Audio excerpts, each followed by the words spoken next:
Senator Rice. I'm fine, thanks, Chair. I've got some questions in this area, but any other senators exhaust? Senator Farrell. Oh, thank you, Mr. Hood, and thank you for your opening address which you circulated. I'd just like to go to one matter that you refer to in your opening address, and that's the Malaysian Air Flight MH370. We might recall that Prime Minister Abbott, as he was then, did reasonably confidently predict that we were going to find the aircraft. Why do you think we haven't?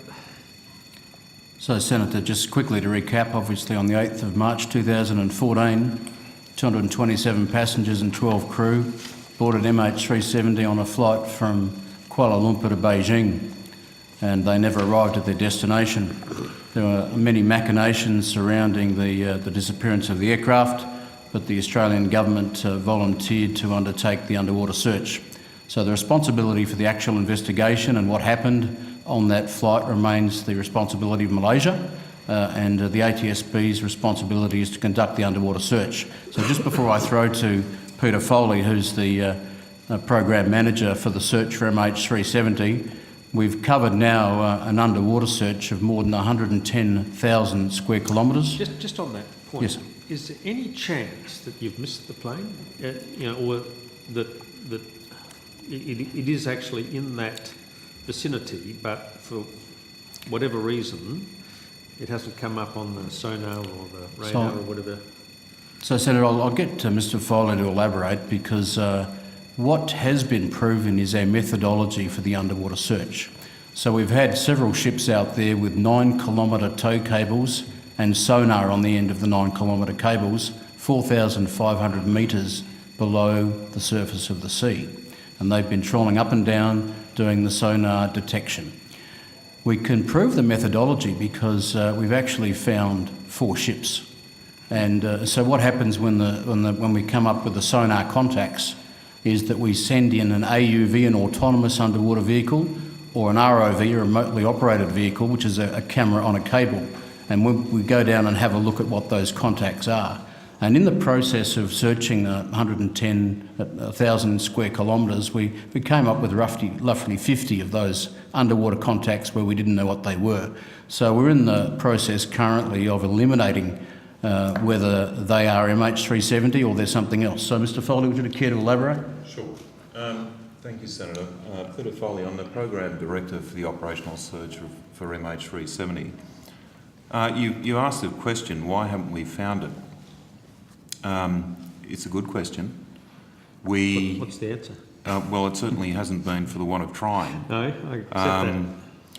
The wide search area, if you look very broadly at where the aircraft could have wound up that night, is about 1.2 million square kilometres in the Indian Ocean. We've searched over 110,000 square kilometres, so about 10% of that area.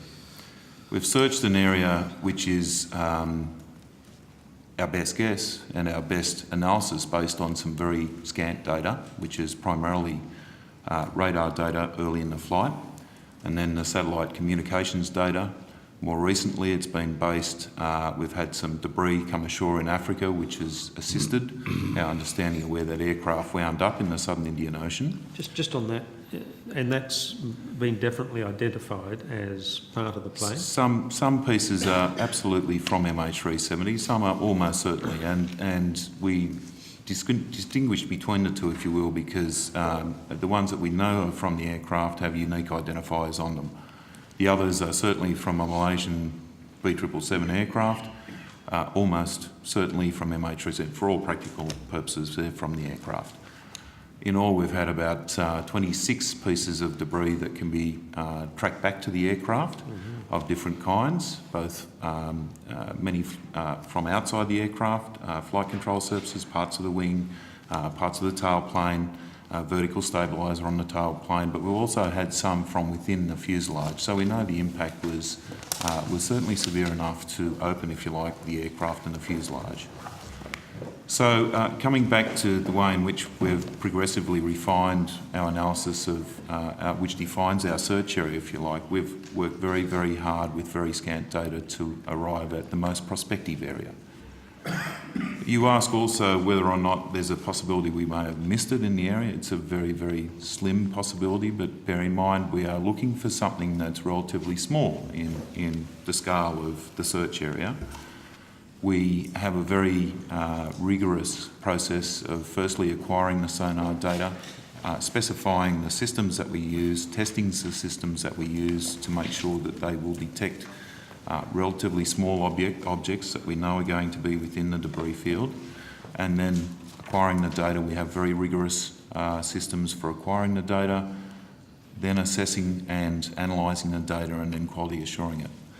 Mr. Hood indicated that we've had 50 odd contacts. We've actually investigated 50 to 60 contacts, sonar contacts, which are of look anomalous, man-made potentially, and some of them and indeed have been man-made. We have located a number of shipwrecks in the area, the first of which was a timber vessel that went down in the 1850s or 60s. It had some iron parts, including anchors and frames and so forth. Effectively, all the timber was gone. All we had on the seafloor was the bits that were iron, basically, and we detected that debris field in that shipwreck. So we are confident that the systems we've used would detect the aircraft debris field. Some of the terrain in the area is really challenging. We've got about 1.5, 1.6 of the area, percent of the area, which is hard, rocky, rough terrain, if you like. It's very difficult to search, and it's very difficult for a sonar system to discern the difference, if you like, between what are hard igneous rocks and aircraft debris. But we have a level of confidence that we haven't missed it in those areas either. So it's not a short answer in either sense. I mean, we've defined, based on continuing analysis, the best area to look, and we've looked to the best extent possible. Yeah. Now, you mentioned, did you say there's 50 possible... 50 to 60 we've investigated already. We've got a program of, an ROV program at the moment ongoing on board one of the search vessels, which is a remotely operated vehicle which we drop over the side. We look, we reacquire what are prospective sonar contacts, and we ascertain whether or not they're geology or indeed something that's man-made. None of those, Senator, look like an aircraft debris field or a typical aircraft debris field. Right. I thought you said that there were still some sites that you are looking at that there is. Could be... None look like, we've probably got another 30 contacts of interest to reacquire, but as I said, none of them look like what we consider to be a typical aircraft debris field, and we've looked around all over the world for sonar data of other aircraft debris fields so we know what we're looking for, basically. Yeah. Yeah. We've modelled, if you like, the water column dispersals, so we know the size and the likely size and general shape of an aircraft debris field as well. Right, okay. So you've examined about 10% of the total area, but the most prospective 10%. Absolutely. So what happens from here?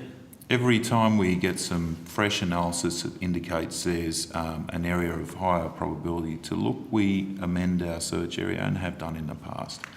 What happens from here is a decision for governments. Once we've completed what's been agreed, which is 120,000 square kilometres, the search at this point, the decision has been taken by the governments of Australia, Malaysia and China, that the search will be suspended unless there's some credible new information that leads us to a better idea of where the aircraft is specifically.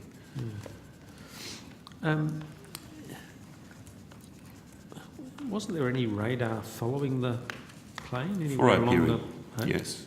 Certainly as the aircraft turned back and recrossed the Malaysian peninsula, there was primary radar. As you probably are aware, if you've read anything about MH370, there was no secondary surveillance radar. The actual transponders on the aircraft had been turned off or had failed.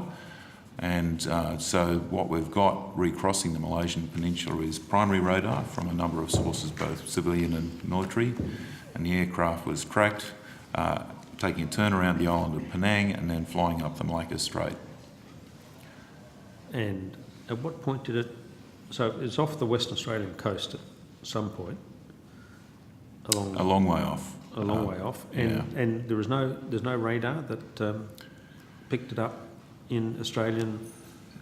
There was no territory? radar that picked it up within Australian waters or indeed anywhere throughout that track south. We lost the aircraft at 1822 UTC on primary radar, and we have no other radar information which tracked that aircraft. Had we done so, it would have narrowed down our search area significantly.